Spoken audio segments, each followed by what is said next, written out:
All right, I see the numbers are climbing, but what we'll do is we'll get started, and people can join us as they will. So first of all, welcome everybody. My name is Chris Kilford. I'm the president of the Canadian International Council Victoria branch here on Vancouver Island. And so for our CIC members in Victoria, welcome, and our guests as well who are joining us from across the country. And I'm glad you've taken the time to be with us here today. I don't know what it's like where you are, but here in Victoria, it's looking like it's going to be a really nice day. So taking the time out to be here, we really appreciate it. And of course, I'd like to welcome our ambassador, Michael Gort, who's joining us from Santiago in Chile. Before we get the program started, I should also mention that CIC Victoria members live, work, and learn on Coast Salish territory, and in particular, the traditional lands of the Songhees and Esquimalt First Nations. And for those of you that are not familiar with the Canadian International Council, we're a membership-driven think tank with an express mandate to engage Canadians on issues of Canadian foreign policy. And we have branches now in 19 cities across the country with some 1,300 members. And you can find out more about the CIC just by Googling the Canadian International Council. And we do have a CIC Victoria Facebook page as well, which is full of information about past events and what's upcoming. So we will also have a question and answer period today with the ambassador, and you just have to scroll down to the bottom of the screen and you'll see the Q&A area. So please type away. And we are recording this event for those that can't be with us this morning. Okay. All of that's out of the way, so let's get started. And first of all, as I'm sure you would have read in the information we did pass around about today's event, Canada and Chile have enjoyed a very vibrant and diplomatic, very vibrant diplomatic relations since 1941. And this year is the 25th anniversary of the Canada-Chile Free Trade Agreement. And many Canadian companies, especially mining companies, are present in Chile. And I'm so delighted that we have our ambassador, Michael Gort, here today to discuss relations between Canada and Chile and our overall presence in the country and the prospects for strengthening bilateral relations in the future. And Ambassador Gort joined the public service in 2003. And initially, he worked for the Canadian International Development Agency in a number of positions, including in Accra, Ghana from 2008 to 2010, where he looked after CIDA's Ghana program. And then he was in Rome from 2013 to 2015 as the Deputy Permanent Representative of Canada to the United Nations Food and Agricultural Agencies. After that, he moved over to Costa Rica to become our ambassador to that country and also looked after relations with Honduras and Nicaragua from 2015 to 2017. And then after that, it even got it got much busier because he became Director General for international organizations at Global Affairs Canada. He was responsible for our engagement with the UN, the Commonwealth, and La Francophonie. And then in 2020, he served as Acting Assistant Deputy Minister for Global Issues and Development and focused on Canada's COVID-19 response through many multilateral organizations. And in 2020, he was appointed as our ambassador to Chile. He also holds an MA in International Affairs from the Norman Paterson School of International Affairs at Carleton University. And I'll finish there, Ambassador. Welcome. Michael, the floor is yours. Great, thanks, Chris. So glad to be here in this event of the Council on of the Canadian International Council, and specifically on Canada-Chile relations. So thank you for the invitation, and hi everybody. Unfortunately, I can't see any of you, but I know you're there, and I just wanted to say that I think it's really timely, Chris, that we're doing this right now, because just last year we celebrated 80 years of our diplomatic relations. And this year we're celebrating 25 years since the entry into force of our Canada-Chile Free Trade Agreement. And I happened to see Ambassador Marc Lortie's name on the list of invitees. So I think he's I think he's watching, and in fact, it was Mark when he was ambassador here who negotiated it and was a big part of that free trade agreement. So it'll be interesting to hear from him if he's willing to ask a question or make some comments on what he expected 25 years ago and where we're at today. So I think, you know, as we celebrate these two key milestones, the 80 years and the 25 years, I think it's really important that we look at, you know, what have we achieved and where we might be heading now in the sort of current context of Chile and Canada relations.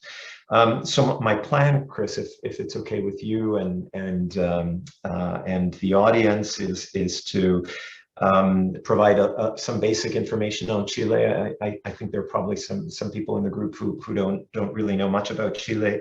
Tell you about some of the striking similarities, those at least that have struck me, between Canada and Chile, and that sort of provide a bit of a foundation for the relationship. And then share information on our trade and diplomatic relationship. And give you a sense of where Chile is today, what's happened in the last 2 years. It's been a tumultuous 2 years, and not just because of the pandemic, but a couple of other things that have happened here. And obviously those will influence our relationship with the government and the country going forward. So I hope that works for everybody. And of course, I hope we'll have lots of time for Q's and A's.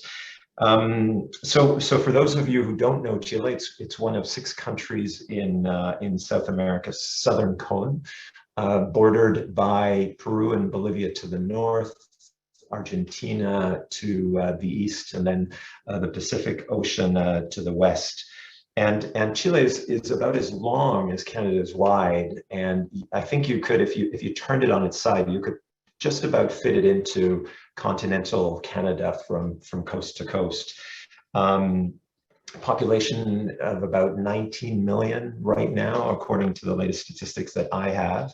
And 8 million of those are actually in the Santiago metropolitan region. So, you know, it's a highly kind of centralized country, and in more ways than one, not just because, you know, the majority of the population lives here in Santiago, but also because of the way the political system is set up. So it doesn't at all look politically like Canada, where we have provinces and territories. There are regions here, but the power, or the seat of governments and where most things are decided are really here in Santiago. Maybe just to add also that about 90% of the population lives in urban areas, and then about 10%, just over 10%, lives in rural areas. So again, very urbanized country, very similar, I think, to Canada in many ways. The World Bank considers Chile an upper middle income country. And like Canada, it's a country that's endowed with many natural resources, mining, for example, forestry, agriculture, obviously, and is really defined by its openness to international trade. And I think in the Americas, it's probably one of the countries that has signed the most free trade agreements. I think we're up to 30 or maybe more than 30 right now. And I think most of those signed in the last 30 years. Our countries have similar geographies and topographies, and for those of you who have access to Netflix, take a look at episode 2 of this show called Our National Parks. It's narrated by Barack Obama, and episode 2 is all about sort of the Chilean Patagonia, and you'll see some of the wonders of this country and the natural resources, the coastline, the national parks. We're 2 countries that are committed to democracy, the rule of law, human rights.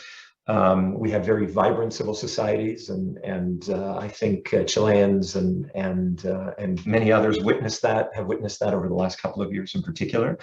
And I'd like to add that both our countries are enriched by our indigenous peoples.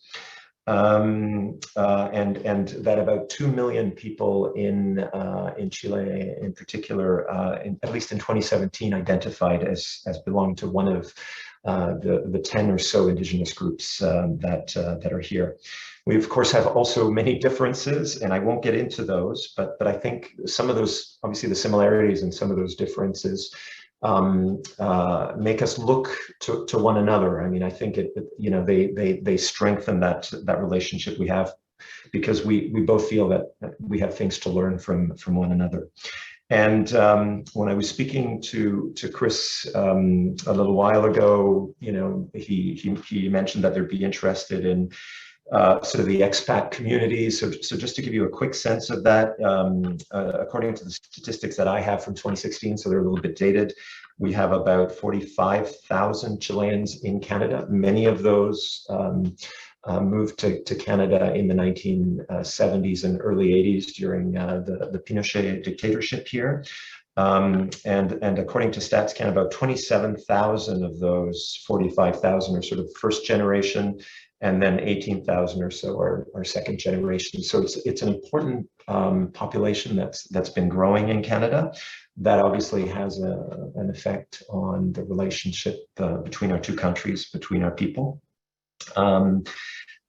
We have also many students studying Chilean students studying in Canada, and at last count, in 2021, we provided 1,375 study permits. So those are study permits for students who want to be in Canada for more than 6 months. So again, a vibrant student community there, and that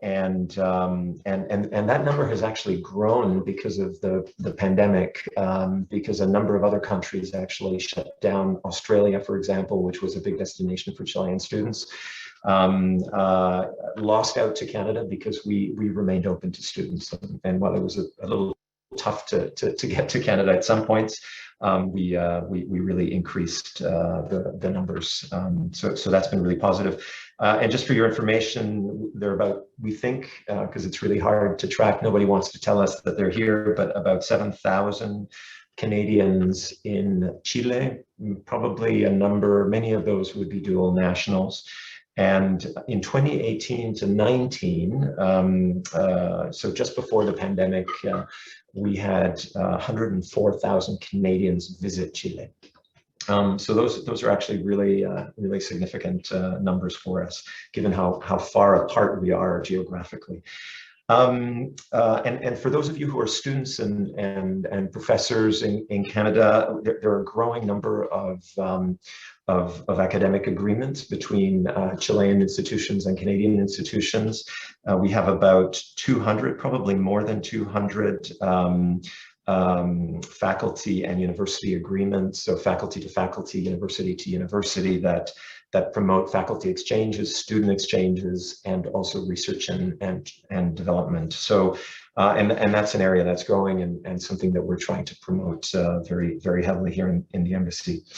In terms of diplomatic and trade relations, I've already mentioned the 80 years of our diplomatic relations, which we celebrated last year. There's now a stamp that commemorates that, that was issued by the National Postal Service here in Chile.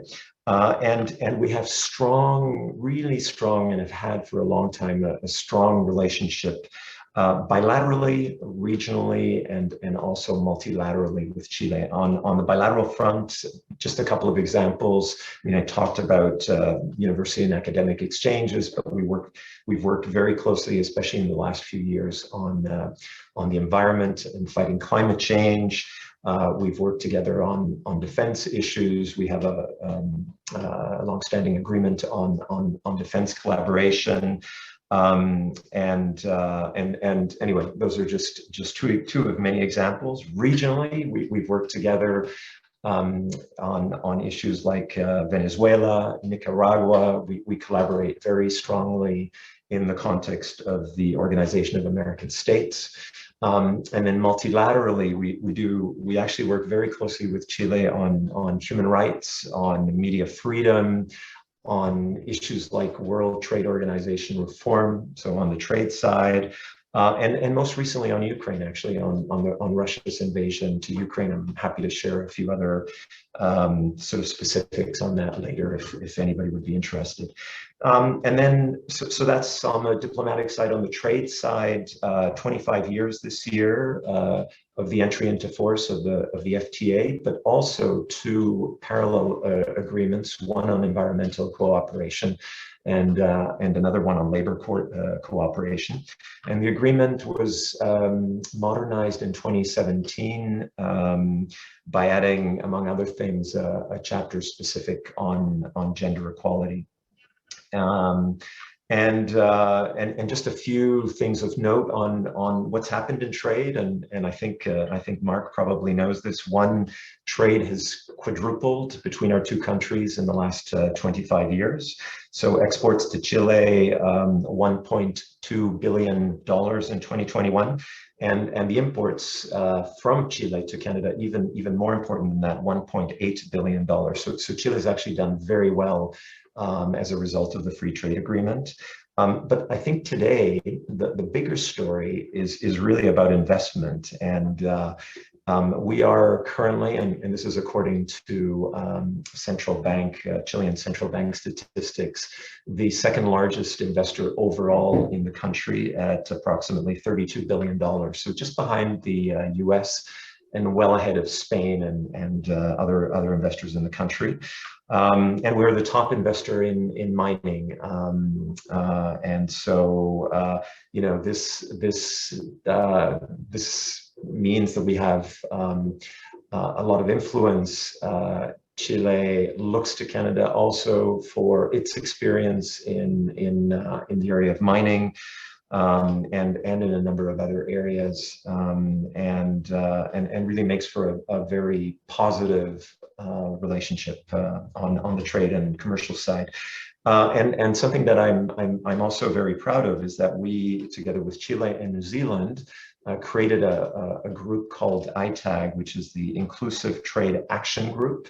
And we also signed something called the Global Trade and Gender Arrangement. So it's about making sure that women can participate directly in trade, in the benefits of trade, and to help them, sort of accrue the benefits of international trade, which for a long time they weren't able to access for various reasons, and so other countries are now joining the ITAG and the GTAG. I think Colombia and Mexico are two of the countries that have recently joined, if I'm not mistaken. So again, a very strong relationship on many fronts. I'll transition now to what's happening in Chile, what's happened in the last couple of years. I'm not going to go back as far as 1972, the coup, but picking up there, I would say that for the last 30 years, so since Chile's return to democracy in 1990, there has been lots of political and economic stability in the country. It's been marked by economic growth, by poverty reduction, and a growing middle class. Regular elections have been dominated by the center left and the center right, and both in terms of who's been president and who the members of Congress are. I mentioned our FTA and the 30 or so other FTAs that have been largely signed in this period. And until about 2019, things looked fairly good, when all of a sudden an increase in public transportation fees unleashed massive social protests throughout the country. And as a result of these protests and the fact that the government, wasn't able to control them, the government found itself having to cancel APEC and COP26, both of which were going to take place in Chile. So what happened? I mean, how do we explain that? The social protests in the context of economic growth, of a growing middle class, of poverty reduction, and And I would say, firstly, I would point to the fact that despite these things, inequality, especially income inequality, wasn't really addressed by all of the reforms of the last 30 years. And so Chile today remains one of the OECD countries with the highest income inequality indicators. I think it's third on the list after South Africa and Costa Rica, I believe. And so while the middle class grew, it actually remained very vulnerable and always teetered on the edge of falling back into poverty. And there were huge differences in access to things like education, to health services, and to retirement pensions. So that's kind of the main thing that underlies what happened in 2019. I would add to that a significant demographic change. And just as I was looking through an old filing cabinet here in the embassy, and we have a lot of those, I found an old report from 2009, maybe not that old in the history of our diplomatic relationships, but I just want to read to you what it said. It says a big challenge. So this is 2009, my predecessor speaking. A big challenge for Chile is to renew its political class and to find inspiring leaders connected to the needs and hopes of the younger generation of Chileans. And I think that actually never happened. So my colleagues were very prescient in identifying that as an issue. And I think another reason for those huge social protests in 2019 was the fact that the youth of Chile did not see themselves represented in the traditional center-left and center-right political parties that had dominated politics, that had dominated the Congress for the last 30 years. And in fact, in the last 16 years, political power has really been traded between two people, President Michelle Bachelet and President Sebastián Piñera. So they just sort of, went center left, center right, center left, center right again. And so I think a lot of young people especially, felt that they weren't represented by these figures and by their political parties. And so what happens next in 2019? Frantic political negotiations, obviously, to try to find an agreement, which was negotiated in November 2019. And the main thrust of that agreement suggests that Chile hold a national plebiscite in 2020 to determine whether or not to have a new constitution. Even though the constitution has had several changes and has the signature of one of the democratic presidents of Chile of the last 30 years, Ricardo Lagos, it's still sort of seen as the fruit of the poison tree of the Pinochet era. And so that helped to address some of the concerns, to calm some of the frustration and the anger that exploded in 2019. And I can say today to you, and probably many of you know this, that the Constitution is currently being drafted. It's been almost a year. The text is supposed to be finally presented to the president on July 4th or July 5th. And then a national sort of exit plebiscite is to be held on September 4th for Chileans to decide whether or not, they approve this new constitution. That's one thing that happened. And the other thing, and then I'll wrap up, Chris, I promise, is that elections were held in 2021. So 2 rounds of elections, well, many elections throughout 2021, but presidential elections in November and December 2021. And that led to a huge change politically. So after 30 years of the center-left and center-right dominating politics in Chile, you now have a coalition made up of parties further left, and maybe even more importantly is that Chile elected the youngest person in its history, and when he was elected, Gabriel Boric, in December 2021, was only 35 years old, and today he's 36 years old. So probably one of the world's youngest presidents at the moment. maybe the Finnish prime minister is a little bit younger than he is, I think. And so he has been in power now for 6 weeks, I think. His inauguration was on March 11th. And he's committed to implement a feminist and a turquoise foreign policy. Turquoise because of the combination of blue and green, blue for the ocean. So he's really focused on protecting the oceans, and obviously green for the environment.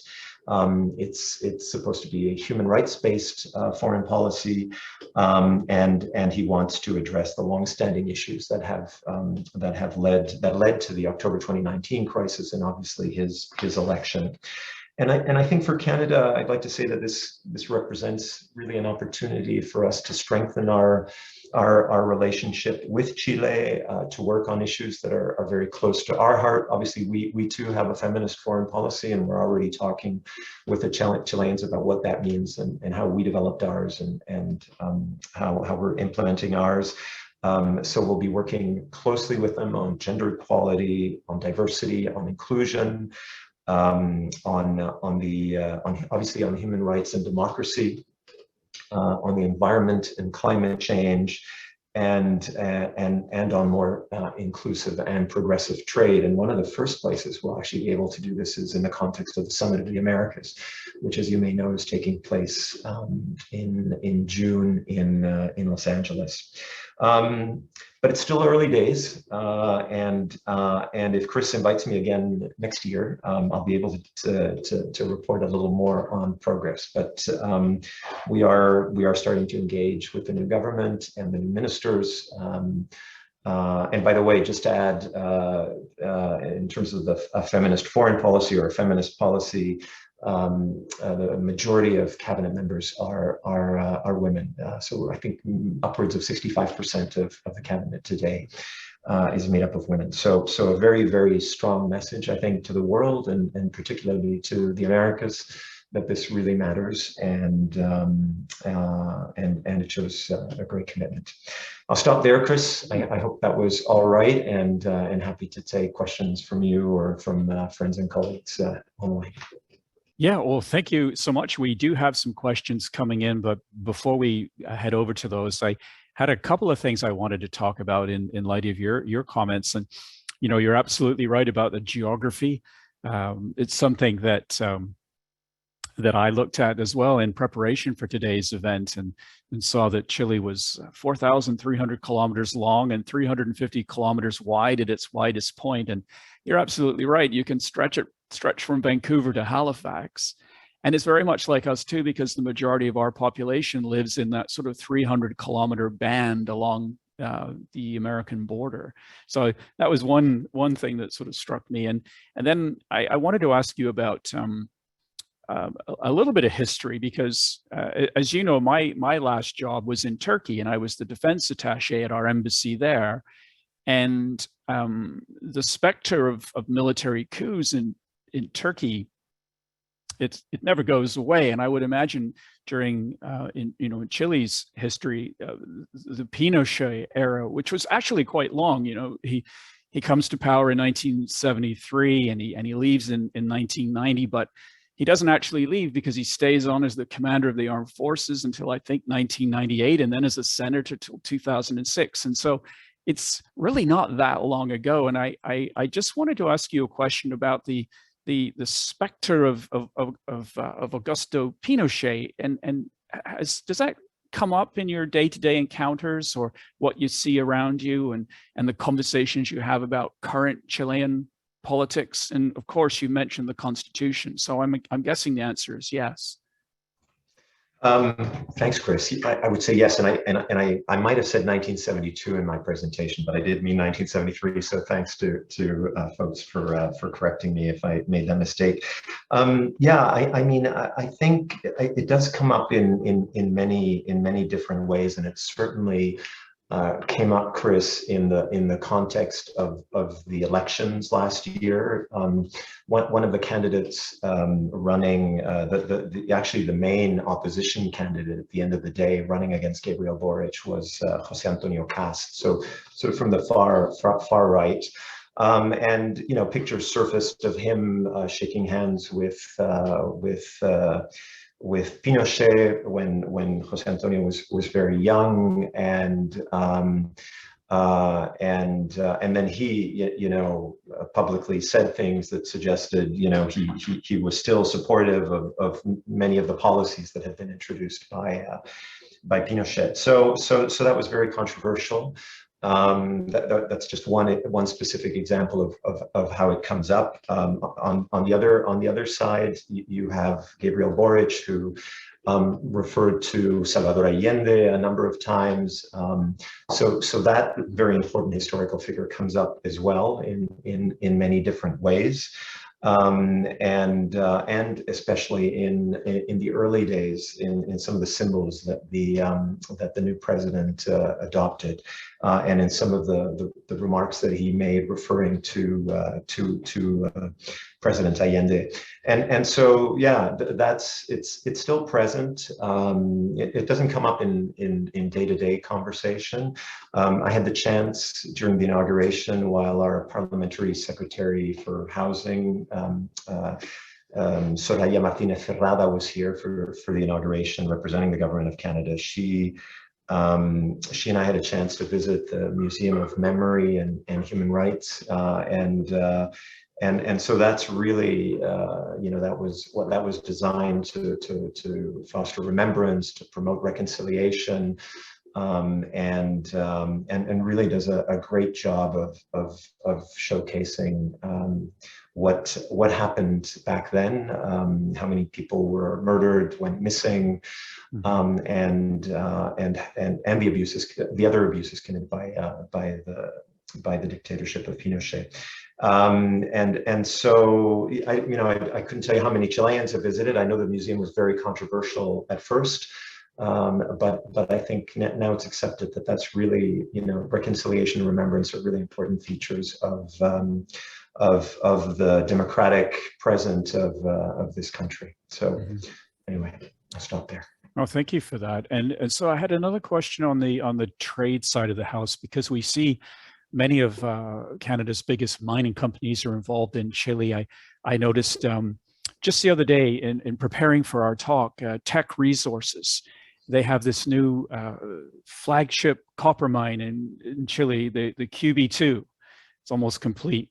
And they're doing incredibly well if you look at their stock prices and so forth. And I'm wondering, all the mining companies that are in Chile, how much engagement do you have with them in helping to sort of prepare the way, or the interactions you have, or do they sort of handle things by themselves independently, and they're quite happy not to engage? I just wondered how much of your time and your staff's time are spent on this trade file, and in particular the mining side of things.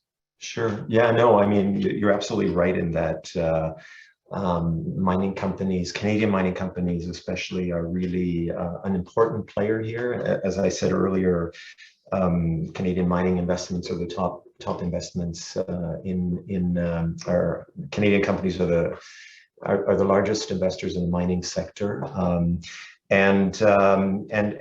So I mean, these are big multinational companies that have resources, that have their own channels of communication with the government. Obviously, with the new government, they're having to restart those. And so the role that we play mainly is on the responsible business conduct side. So I chair a meeting every 3 or 4 months, either here in Santiago or in the regions where we have Canadian mining companies, and bring them together to talk about the current context, but especially to share lessons, to share good practices in terms of responsible business conduct and corporate social responsibility. So on the environment, for example, on labor practices, on engagement with communities, and especially Indigenous communities. And so I would say most of our interactions take place in that way. And of course, companies, not just mining companies, but Canadian companies generally here, contact us regularly to ask about what's happening with the new government, what's happening with the constitution, and are looking for advice or a better understanding of the situation and how it's evolving. Because obviously what they're looking for in any environment, be it in Canada or here in Chile, is a degree of predictability. If they're going to invest, they need to know that those investments are going to be safe, that they're going to generate income.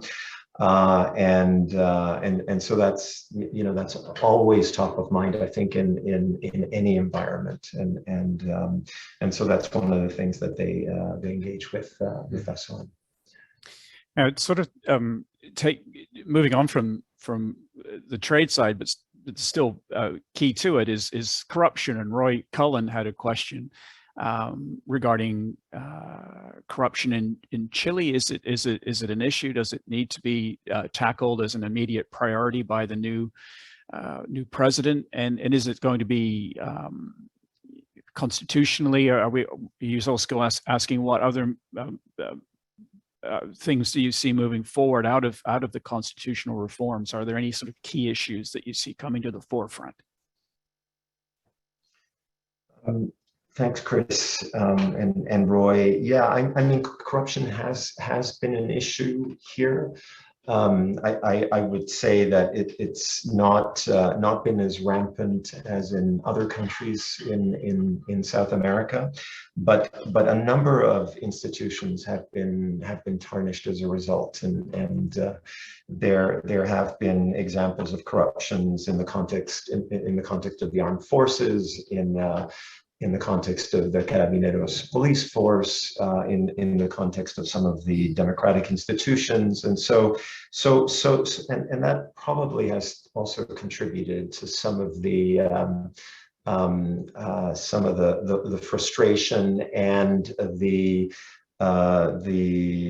chipping away of the confidence that Chileans had in their democratic institutions. So it's definitely something that's on the radar, or that should be on the radar of the new government, that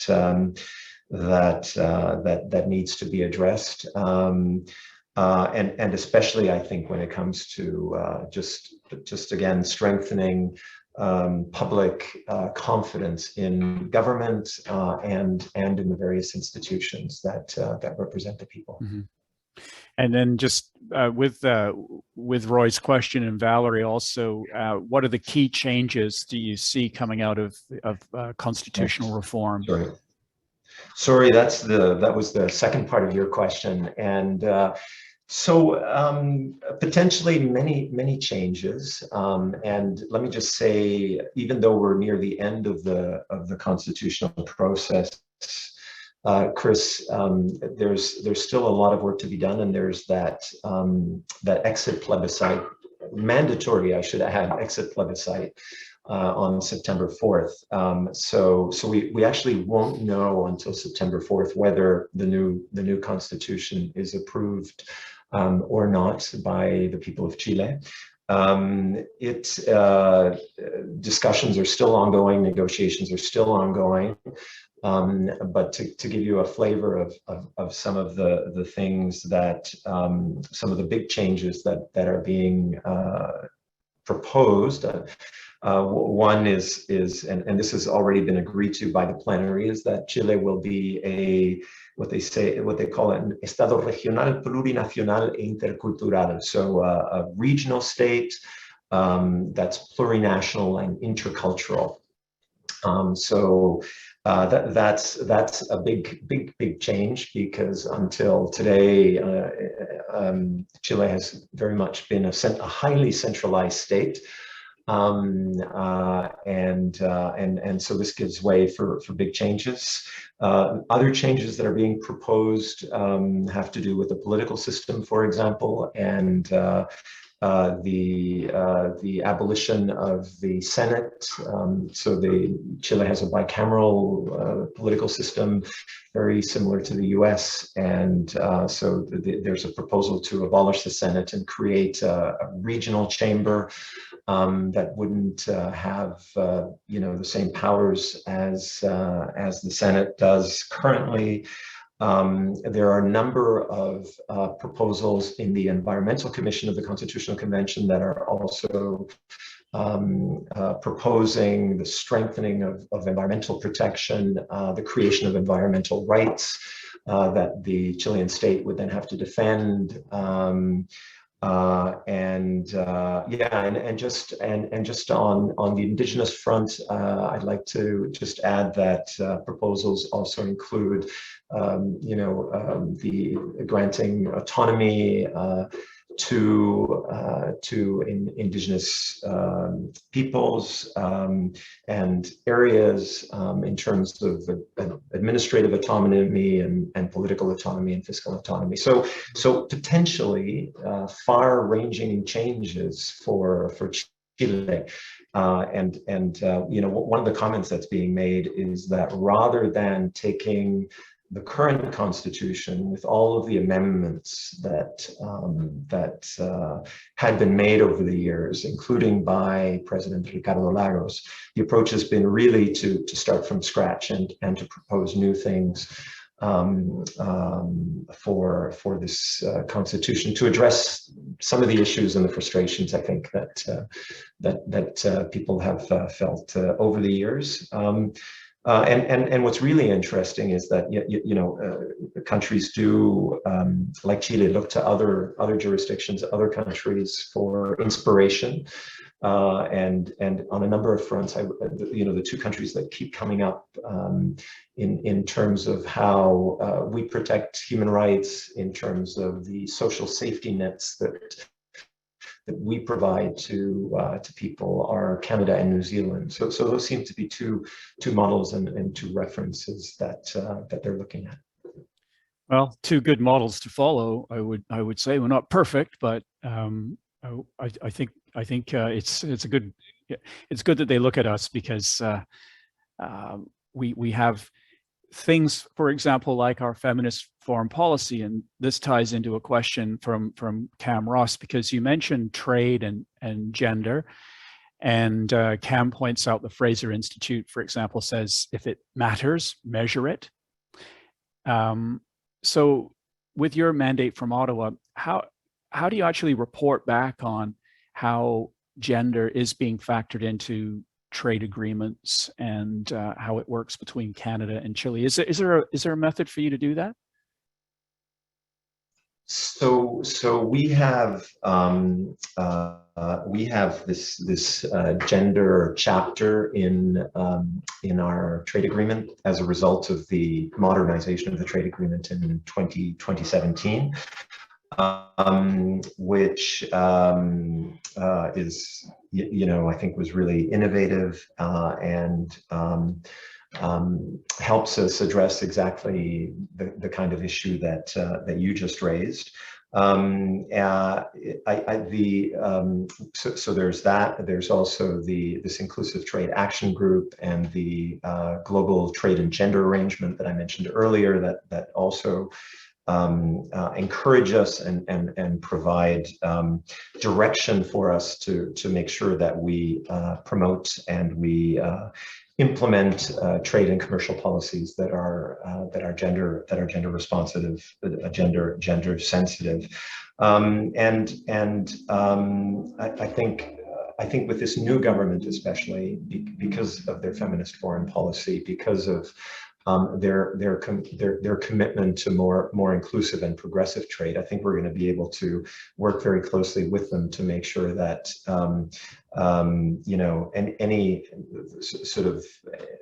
any trade going forward is even more responsive to the barriers that women face, and not just women, but groups that are marginalized and excluded from trade more generally, and that they can benefit from actively participating in these arrangements. And we just completed a study on sort of the last 25 years of the free trade agreement, and one of the things that comes out is that women's companies run by women, both in Chile and in Canada, have been able to use the free trade agreement to their benefit to promote their services and the products that they produce. Mm.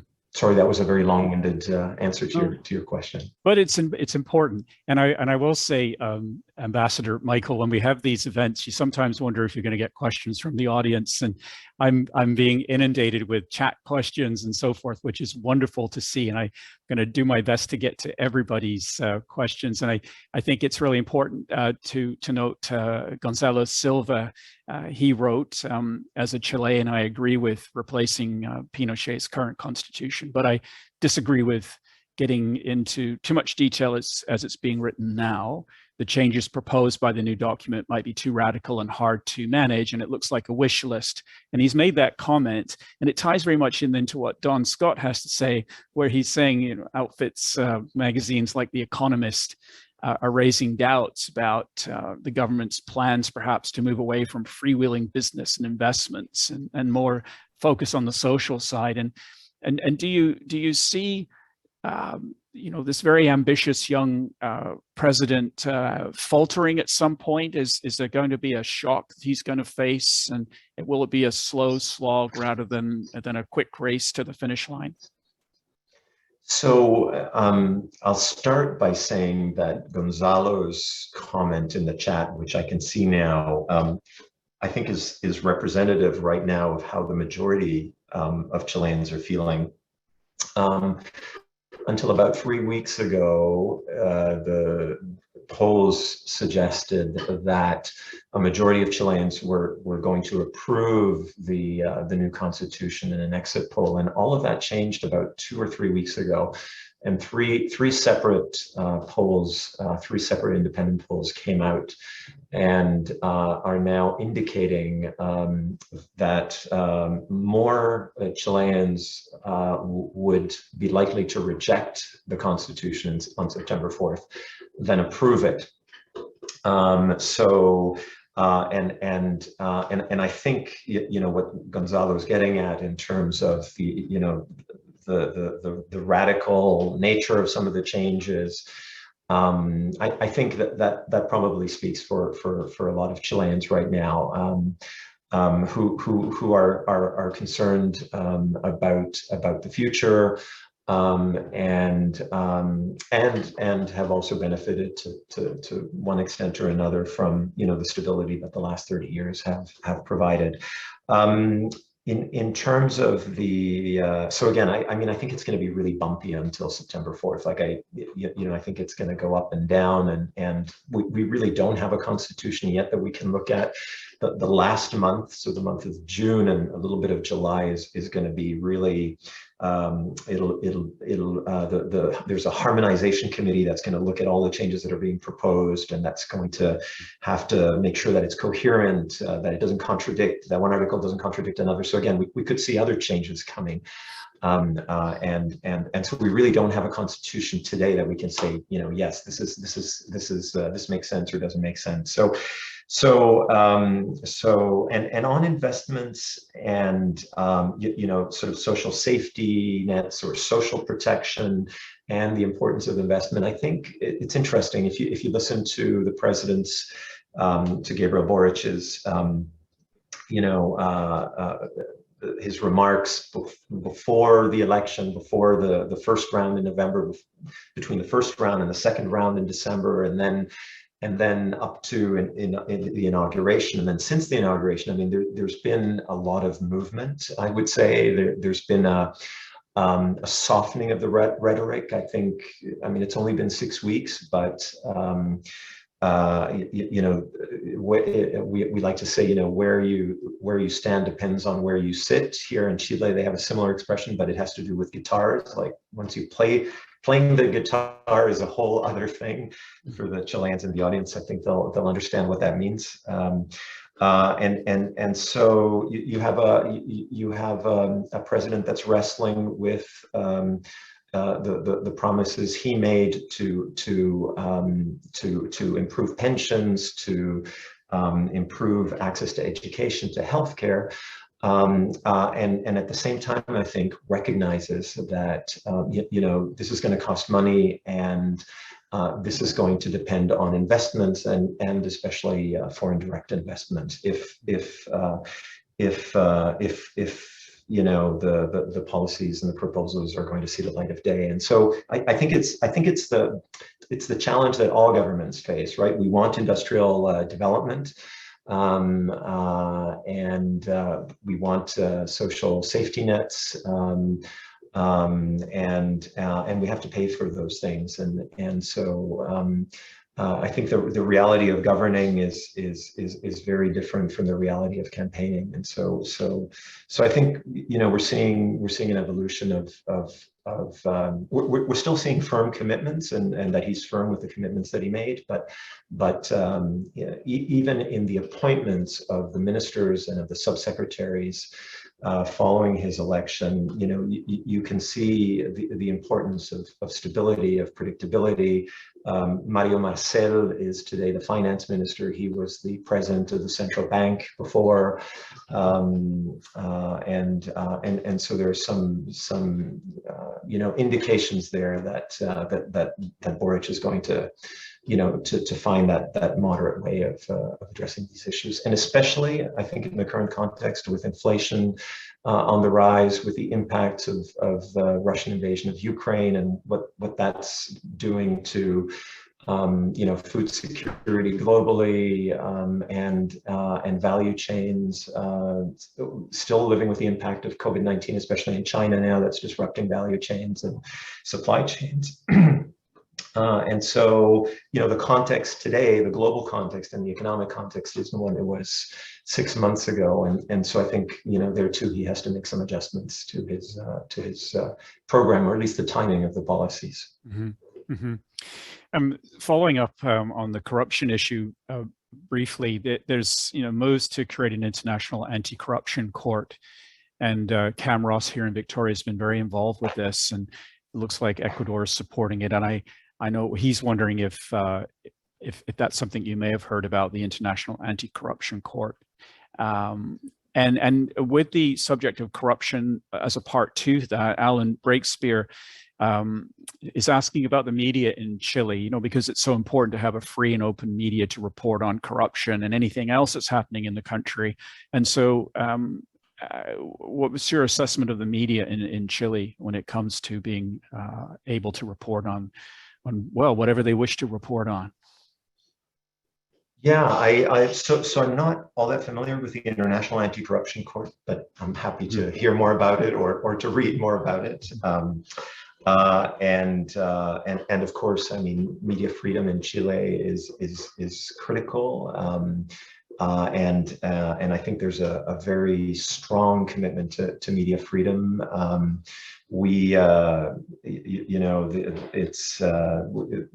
There are national newspapers here, a couple, Mercurio and La Tercera, that are very much like our, Globe and Mail and National Post, but you've got a huge diversity now online. You've got radio programs, and the media really plays an important part in democracy, in safeguarding those institutions and making sure that crime and that corruption are reported. And so I feel, the information that I have access to, the public information through the media, be it online or in print or otherwise, is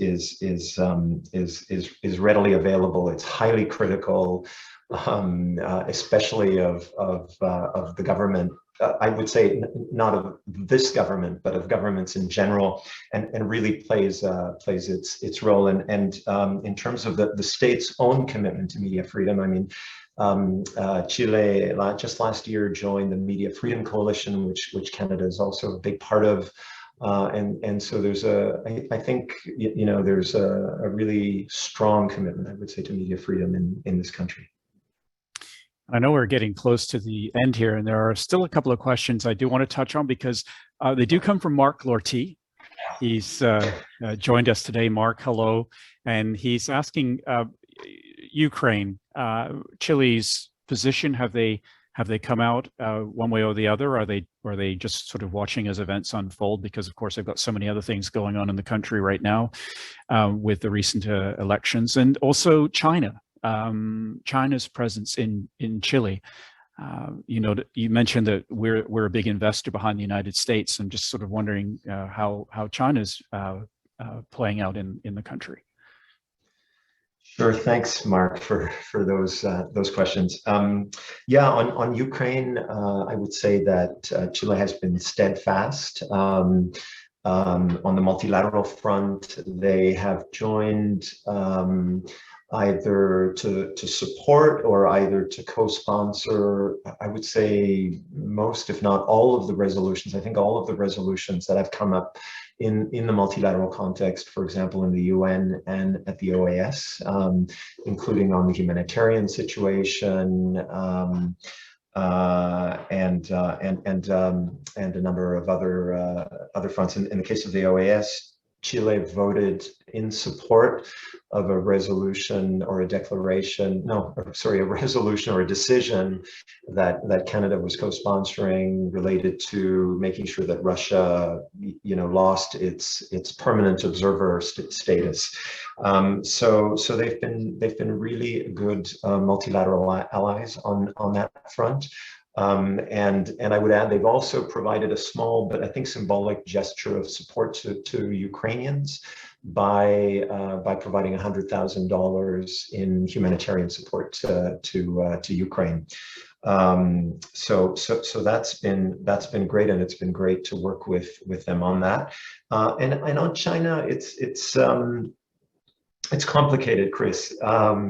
China, in the last couple of years, I would say, has been playing a much more important role than it has in the past. Its investments have been growing, and especially in some strategic sectors like energy, like infrastructure. And there have been questions about that on the part of Chileans, on the part of the media, on a number of fronts. They have also used vaccine diplomacy very, very effectively. And so one of the first vaccines to arrive here, and where there was very significant uptake on the part of the government of Chile, was Sinovac. I would say the two top vaccines have been Sinovac and Pfizer, and so that has been part of the strategy. And then in terms of trade, the reality today is that China is Chile's largest trading partner. And so that obviously has significant implications, and it's something that we're obviously very interested in, and that we're going to be watching. Yeah. Yeah, and it's not rare. It's not rare, is it? I mean, when you look around at Australia, New Zealand, and you see how trade with China is just dominating things. And well, I see we're approaching 11 o'clock. There were other questions. I couldn't get to them all, but I think one that I would want to mention is Leonard Jenks. Jenks had a question about visas. Do we need a visa to travel to Chile if you're coming on tourism? No, and we don't have a visa. Chileans don't require a visa to travel to Canada either, which is great. It's one of the few countries in the Americas that is visa free for us. But I just, for those of you who want to travel to to Chile anytime soon. Just make sure you're aware of all of the regulations around COVID. They keep evolving. You know, until recently, we needed a PCR, I think we still need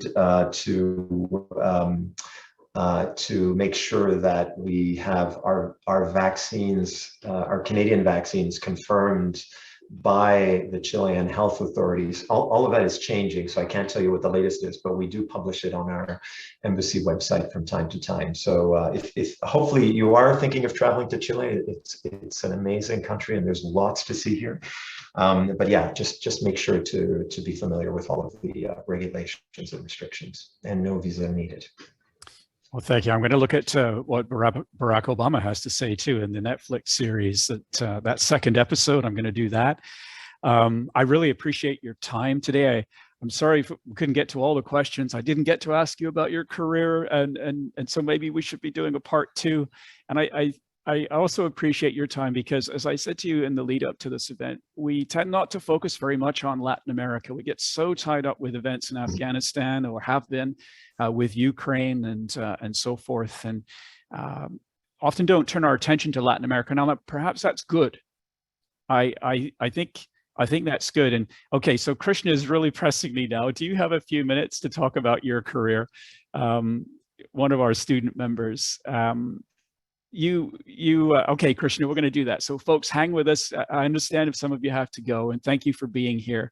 But we'll stay on the line for a little bit, Ambassador, if that's okay. Sure. Yeah, happy to.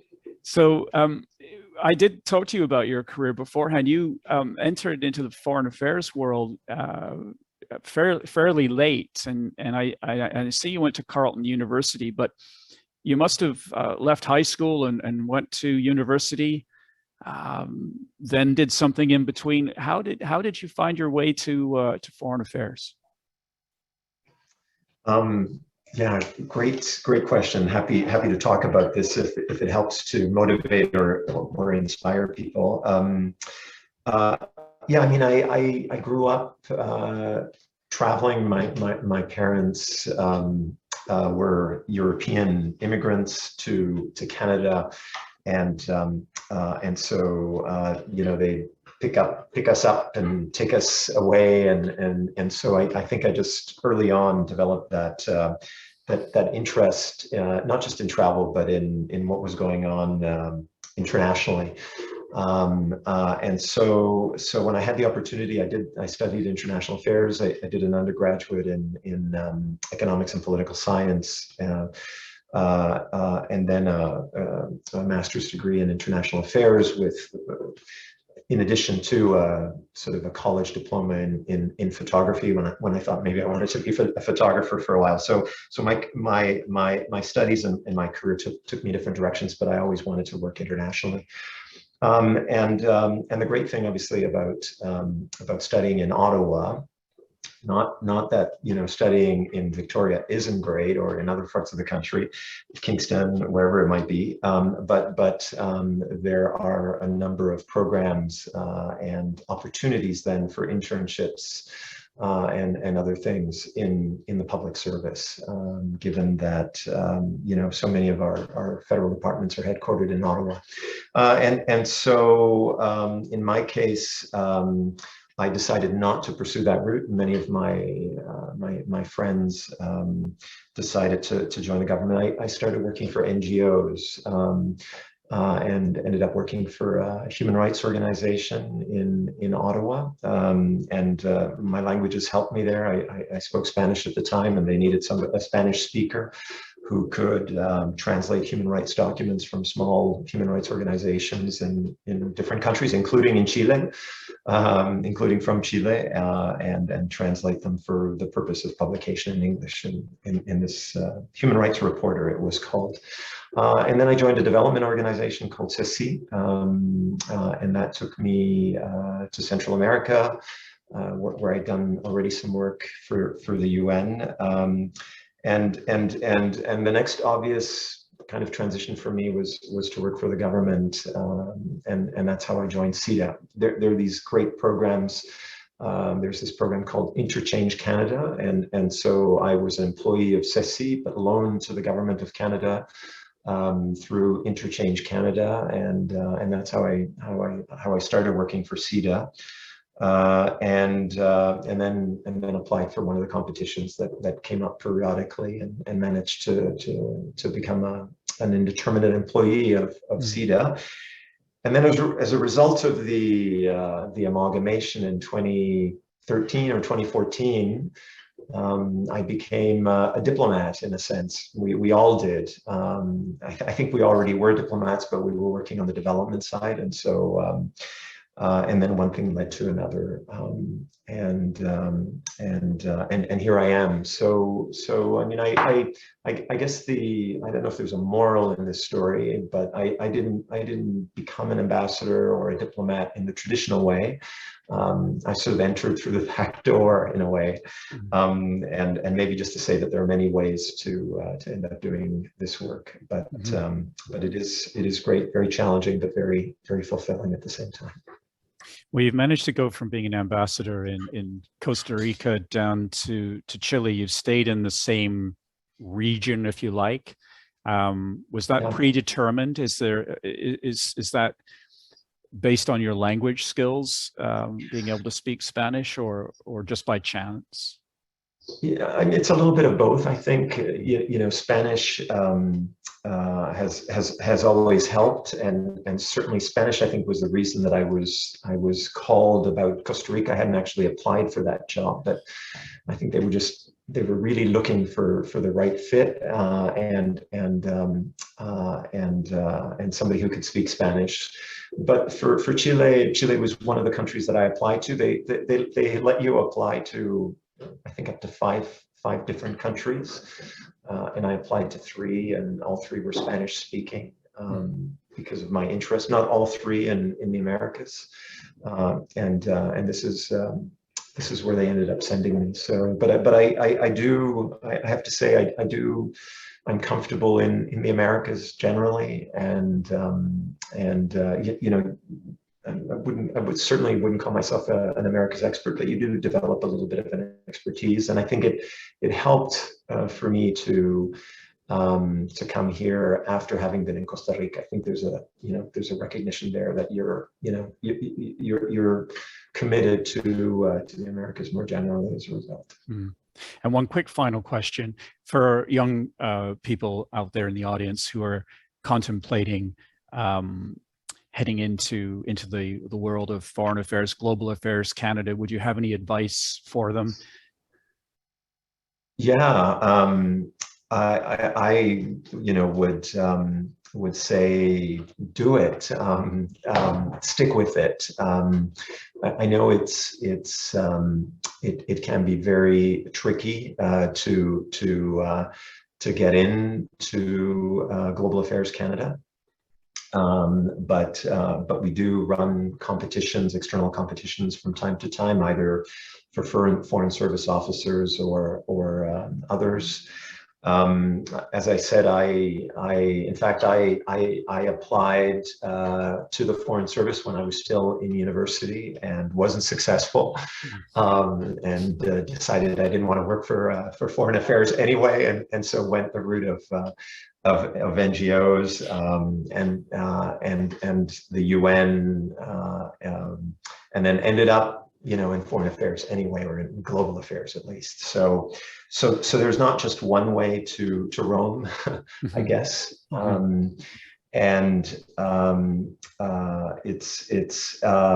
think my NGO experience and my multilateral experience previous to the government really helped and gave me an advantage when I decided it was time to work for the government, and when they offered me an opportunity. So working in international affairs is not, you don't need to work for global affairs to work in international affairs, and there are many opportunities. And just have a look at the Global Affairs Canada website to see what some of those are.